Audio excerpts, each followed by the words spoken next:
it's the Mad Queen. Welcome into the Queen's Lair. I've already went ahead and sorted all of the heroes that I have to pick epics because this is only going to cover epics. I'm going to mention my top 5 picks for who you should take from 60 to 70 first. And then I will have a couple of honorable mentions as well. If you're interested in seeing my list for the top 5 legendaries with some honorable mentions, you can find that video on my YouTube channel. I didn't put them together because it would make the video really, really long, and I tried to not do that as much as possible. So, I should probably stop babbling then, right?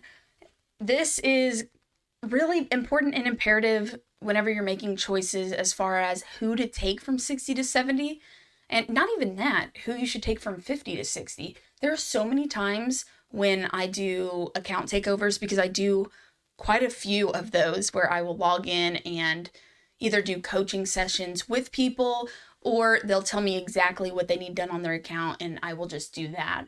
But I see people taking the wrong heroes to 70 and also taking them to 70 too soon.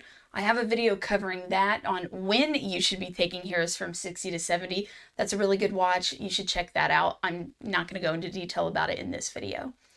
But whenever you're choosing who you're going to take to level 70, you want to think about, first of all, the resources it takes. It's going to take you 500 diamonds to buy the tendrils. If you don't know what that is, the tendrils are something you can buy in the market under the diamond shop, and they are 500 diamonds each. You can buy 5 a week, so that's 2,500 diamonds, which is pretty pricey. And I need to filter again. But beyond that, it takes over 2 million jelly to get somebody from 60 to 70. This was added into the game because late game and in-game players needed something else.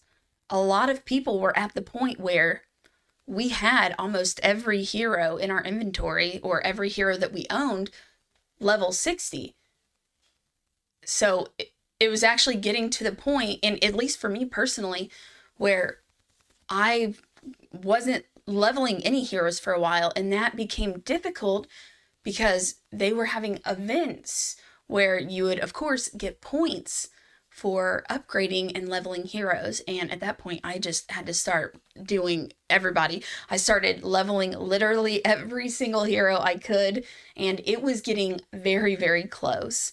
So this is specifically for more of the later game players. If you are in the early game or if you're in the mid game, you should not be going from level 60 to 70. Not until you at least have about 20 or so at level 60. But anyways, this is to go over who you should be leveling and not when. Marion is actually on my list. She is one of the heroes out of the 5. Also, these are not in any kind of specific order. I'm just going over them in general. And I also want you to know that I don't want you to feel pressured in any way, shape, or form that you need to go out and get summons to try to get all of these heroes because you have to have them to make progress on your account. That is not the case at all. I don't want anybody to feel like that. I know that I have felt pressure like that from other games before I was a content creator, and I don't want you to have that same takeaway. Of course, these guys are going to be beneficial and really helpful to you, but they're not totally necessary, I guess. As far as Marion, she is an excellent hero you can use in a lot of places, and that's something you're going to notice with all of these heroes. They can all be used in a lot of places. That's very important. Because it is so expensive, you want to make sure that you're not just choosing niche heroes that are only good in 1 or 2 places. Whenever you choose to take somebody from 60 to 70, you want to think about all the places they can be used. And if you can use them in more than like 5, 6, 7 places, immediately, it's okay. That's a good choice for you to take from 60 to 70. If you can only use them in 2 or 3 places, it's not worth it. Not yet. Not until you get much farther into the game. So Marion is one of the best heroes you can use in Guild Boss. You can use her in very in-game dungeon content. And honestly, she can be used for anything in the game because she's a dark hero, so she is not going to be affected by any elemental advantages or disadvantages. The only thing is, of course, she may not be the best for each place. The only place I would really recommend not necessarily using her is farming adventure stages for your glyphs and jelly. You can use her, but it's just not going to be as fast as some other heroes may be. The next hero on my list is going to be Nathalya. I think it took me about 4 months or so before I actually got a copy of Nathalya. I was only able to get her when the game globally released because they gave her out for 2 weeks as a way to celebrate the game globally releasing. And oof, Nathalya is one of the best heroes in the game. Really, she should be a legendary with what she's able to do, but thankfully she's not. You can use Nathalya in a bunch of places. I won't keep saying that for every hero, which is why I wanted to say before that all of these heroes have multiple uses. Nathalya can target multiple enemies at a time. A lot of people get this confused with her doing AoE damage. She is not doing AoE damage. She's individually targeting more than one hero at a time. Yes, there is a difference. Do not put her in an Avarice set. It doesn't work on her. That's just a little quick tip for Nathalya.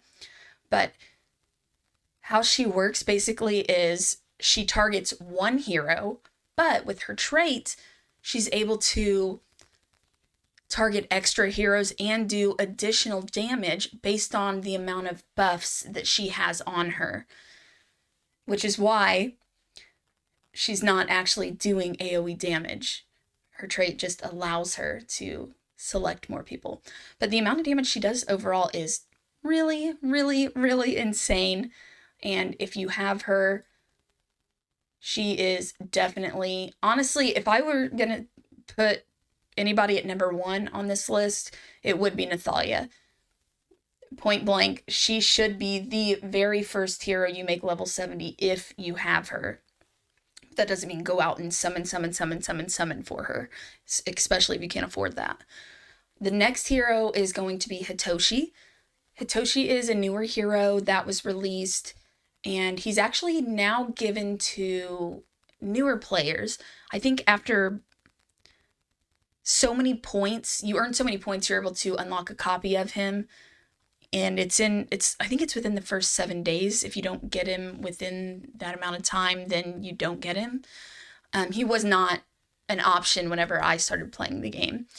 But Hitoshi is much like Nathalya. He is able to do AoE attacks. I'm sorry. His are actually truly AoE, where he is dealing damage to everybody in an area, not just singularly to everyone. He's able to help himself survive by granting himself some lifesteal. He can take extra turns if he's hitting critically. And the really nice thing is he's like Zatlux with his trait where he gives himself 30% crit rate. That initially, or that in itself, just makes him even better because he's easier to build. Easy is not always bad, and typically those are the ones that you can actually get away with doing more with because you can understand them easier, especially if you're a newer or beginner player. But Hitoshi is really easy to build. He can help keep himself alive, and he can take multiple turns. Next is going to be William. William is the only support I'm mentioning in this list. You don't actually need him to be level 70. I'll tell you why he's good at level 70 and why I've put him on this list. But as far as survivability, he works excellent at level 50. You don't even really need to take him to level 60 for quite some time as far as survivability goes. But what you get from taking him all the way to 70 is huge. And it has to solely do with his ultimate ability, which puts defense down on all enemies. When you have him at level 60 maxed, he only has an 80% chance to apply this. But at 70, it's a 100% chance. I know 80% chance seems like a lot, but he is going to miss putting it, or he just won't put it more often than you think. And if you're really trying to min-max teams, especially for your guild boss, it can be extremely frustrating whenever you're counting on that and you really need it, because it's very RNG, so it's guaranteed if you can get him all the way to 70. And that is the only reason I am putting him on this list. But it is a really good reason. It's really solid. You honestly can't go wrong with AoE defense down. And lastly on this list is going to be, I actually don't have her level 70 yet, but it's Baron. Baron she's completely insane. She's really good in a lot of places as well. Even in PvP, she's very, very good in PvP. Most of these guys are good in PvP though. Baron is able to give herself speed up and crit damage as long as you have her trait unlocked.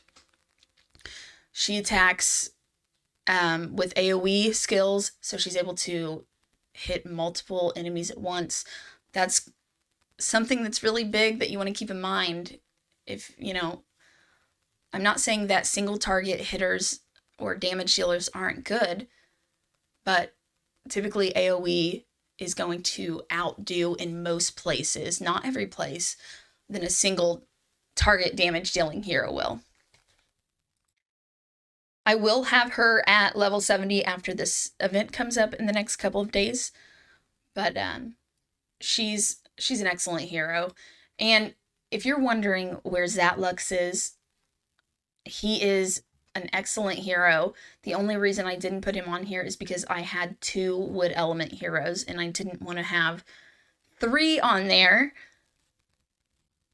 because it is pretty important that when you are taking damage dealers up to level 70, you want to try to focus on having one of each element, 1 red, 1 green, and 1 blue if you can. Of course, there aren't really any good or any heroes that are from the fire element that do AoE damage that are really worth taking up, at least not at this point. So Zatlux is a really good option, but because he's more of a single target hitter, I didn't put him on this list. He is easy to build, much like Hitoshi, because he only needs 70% crit rate within his gear. As far as other heroes that you could look to take, this is going to be very, very situational and very specific. Santis is somebody you could take if you're having trouble keeping her alive in dungeon content.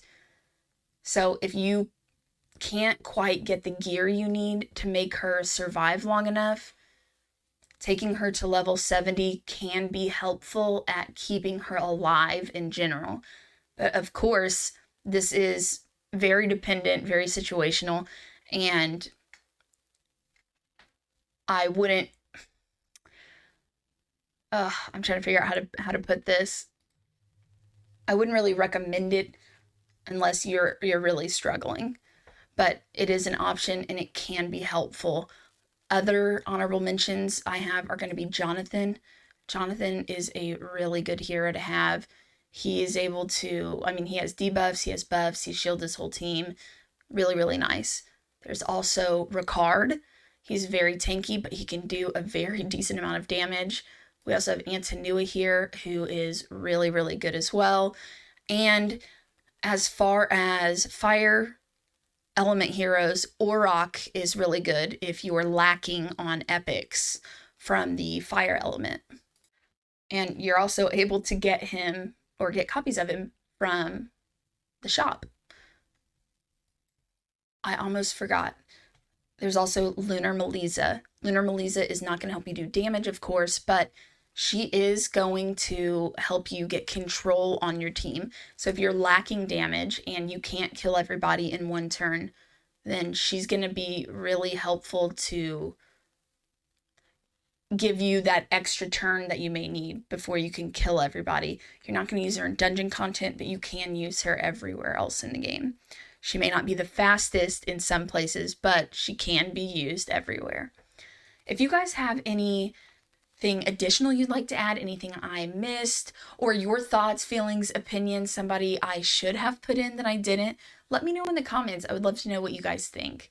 Also, if you're a new or experienced player, join my growing Discord community. It's a great way for beginners to ask for advice and experienced players to give advice. The link will be in the description. Thanks for watching, and I'll catch you in the next video.